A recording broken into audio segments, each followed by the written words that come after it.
Selamat datang kembali bersama kita di Kulon Nuwun Jogja.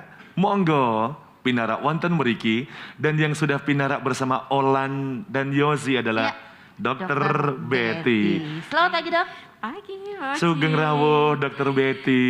Terima kasih, Mas Ola. Sehat terus ya? Alhamdulillah sehat terus. Kalau kita kayaknya terpancar dari auranya Dokter Betty pun kita ketularan sehat juga ya, Yos? Bener banget. Dari sapaannya sih sudah bikin adem gitu ya hati kita ya. Semoga yang di rumah yang menyaksikan hari ini pun terpancar bagaimana Dokter Betty di sela-sela kesibukan beliau pagi hari sempat mampir ke Sangaji TV untuk Kulon Nuwun Jogja kita hari ini. Kalau Dokter Betty biasanya jam-jam 8, jam 9, activity-nya di rumah biasanya ngapain dokter? Jam 8 saya baru selesai berenang. Wih, respect. Selalu.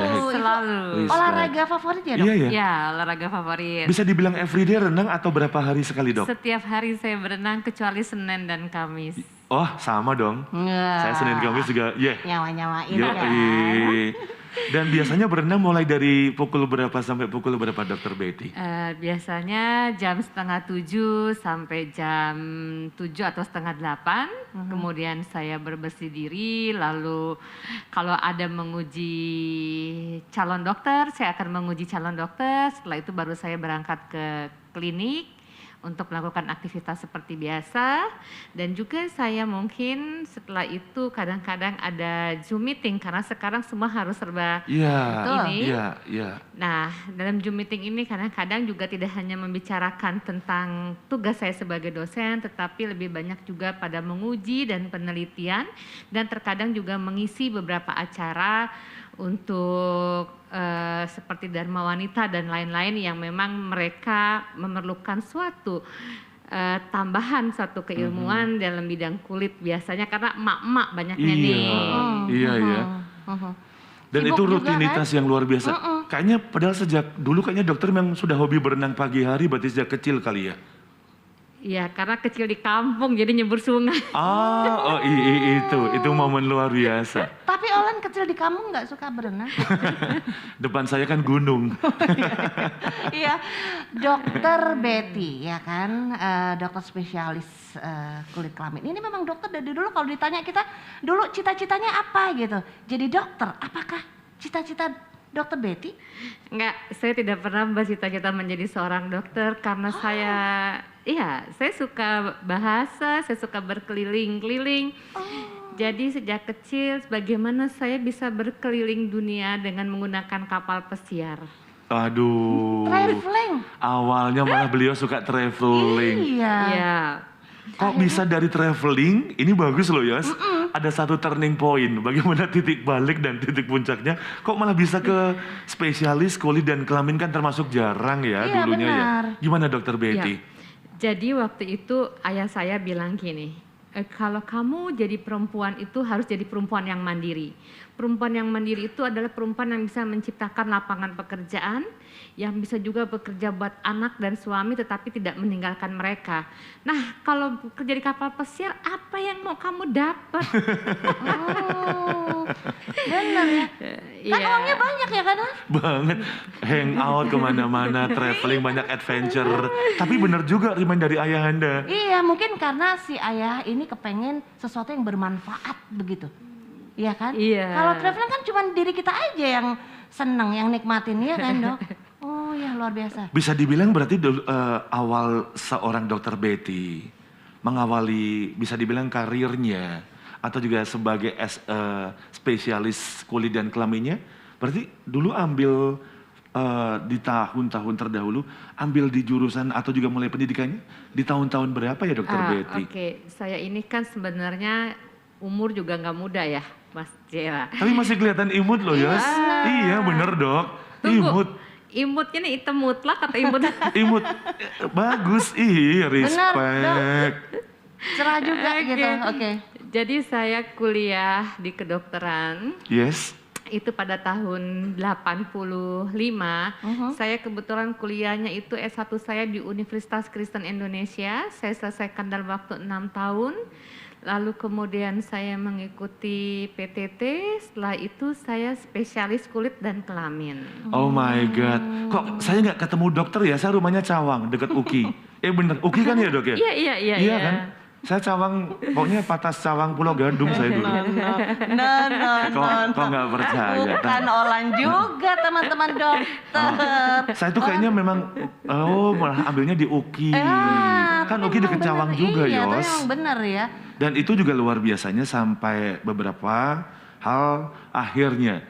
Mulai dari step by step, sudah mulai berkontribusi di dunia spesialis kulit Ya. dan kelamin berarti ya dok? Ya, lalu saya bekerja di Jakarta, kemudian terjadi, kita semua tahu pernah terjadi suatu peristiwa yang buat Indonesia ini adalah huru hara, sehingga Ya. saya akhirnya kuliah spesialis saya ke Jogja.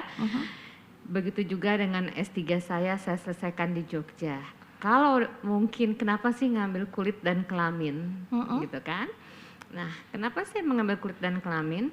Karena menurut saya sebagai seorang ibu yang waktu itu dengan 3 anak adalah yang paling memungkinkan saya untuk berkecimpung di dunia itu yang tanpa harus meninggalkan anak-anak juga. Tetap bertanggung jawab ya. Jadi seorang ibu psikologis gitu, Berarti- memahami keluarga. Betul, dan bisa dibilang era-era sekitar tahun 98 sudah mulai move ke Jogja gitu ya dok Iya. berarti ya? Saya masuk Jogja tahun 98, betul. Dengan 3 putra. Ya, Kemudian yang sekarang ada tambahan putra setelah itu. ada Iqbar itu yang sekarang di Akpol pada waktu saya residen. Queen yang terakhir juga pada saat saya residen. Udah gitu udah 5. 4 laki 1 perempuan. Wow. Ini bisa dibilang memang kesempurnaan juga dari Betul. keluarga besar Dr. Betty. Spesialis kulit dan kelamin. Maaf nih, beberapa di antara Anda mungkin kadang sok memang malu nih mau berobat ke Dr. Betty. Kadang sok ada yang, nanti gimana ya? Kan padahal kan kita lebih ada terprivasi kalau ketemu Dr. Betty. Iya. Bagaimana kita bisa Kelihatan dialog, kalau kulitnya nggak konsultasi. terawat kan jadi agak nggak pede gitu kan Itu ya. awalnya kenapa dokter mengambil kayaknya kulitnya, memang kayaknya saya harus ngambil spesialis di kulit nih.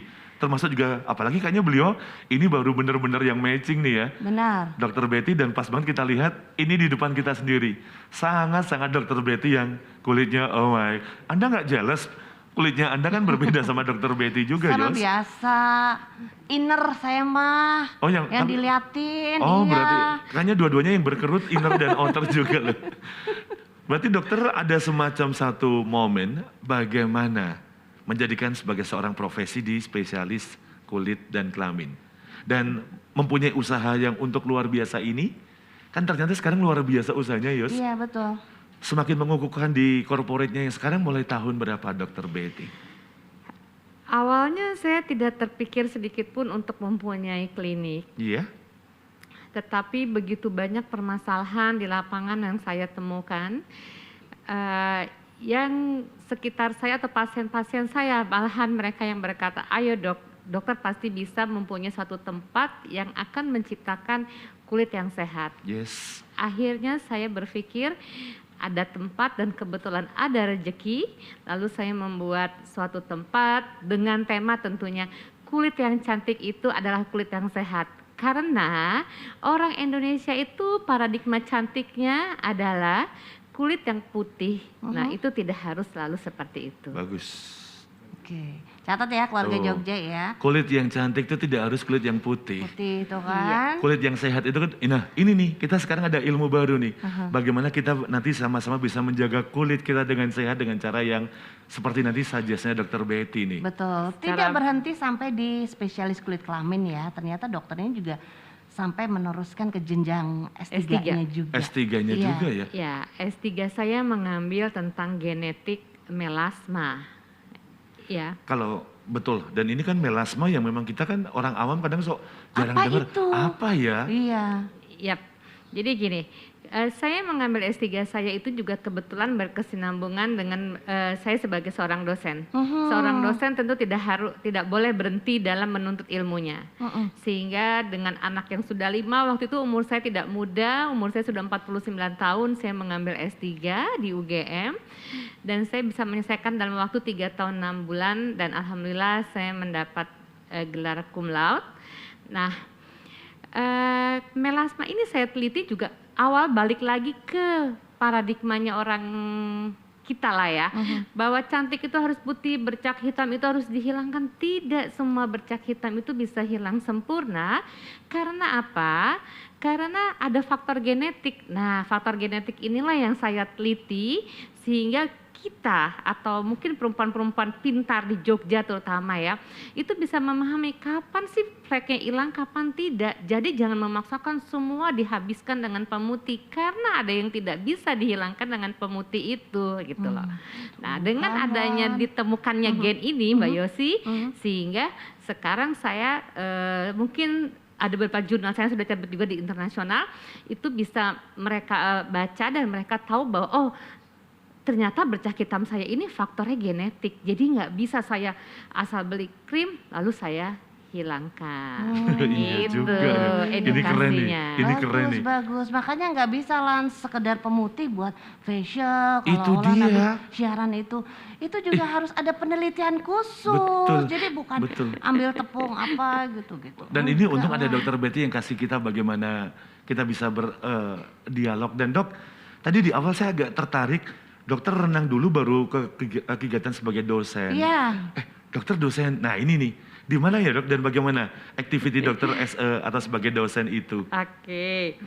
Saya dosen di Fakultas Kedokteran Universitas Islam Indonesia di UI? Jalan Kaliurang. Ya, Oh, KM 14,5. Oke. Saya menjadi dosen sudah 12 tahun. Wow. Jadi buat saya berolahraga tetap penting sehingga saya bisa mengatur waktu. Nah, ujian itu kan sekarang dengan daring. Seandainya tidak dengan daring, saya tidak bisa berenang di pagi hari. Saya berenangnya pada sore hari. Tetapi kalau daring ini saya melakukan aktivitas olahraga saya pada pagi hari dulu. Nanti saya bikin Zoom sebagai host juga. Nah, itu baru saya ke klinik atau melakukan aktivitas lain. Tetapi kalau misalnya saya sedang tidak daring atau luring, saya berenangnya sore, menguji dulu. Karena kan Universitas Islam Indonesia, terutama Fakultas Kedokteran itu rumah sakitnya tersebar di Madiun, tersebar di Wonosari dan lain-lain. Oke. Ini sekarang kita hampir sempat agak tahu nih, bagaimana nanti definisi kulit sehat yang saya tadi untung Dokter Betty datang. Setahu saya memang dokter, misalnya kan tadi kalau Dokter Betty tidak mengatakan seperti itu, Yos, satu pingin kulitnya memang agak dibuat putih, kayak artis-artis itu, biar iya. kelihatan sehat. Benar. Karena kayaknya kita nanti akan mempunyai definisi baru tentang apa dan bagaimana kulit sehat itu seperti apa detailnya, Iya, kan kayaknya nanti iya, bagus nih. betul. Dok, jangan dijawab. Iya. Sekarang monggo, kita juga sekarang Unjuk dulu, dipun unjuk Dok. rumien Iya, iya. sambil menikmati suasana paginya kita. Biar tahu ya kayak apa kalau pengen jadi kulit kayak opa-opa gitu kan Lan. Dan luar Iya, biasa, minum Yos, dong. silakan juga. Nanti kita akan kembali. Bagaimana mungkin Anda yang di rumah juga ingin mempunyai kulit sehat yang punya definisi berbeda ala Kulon Wan Jogja akan kembali sesaat lagi. Monggo, Pinara wonten mriki. mriki.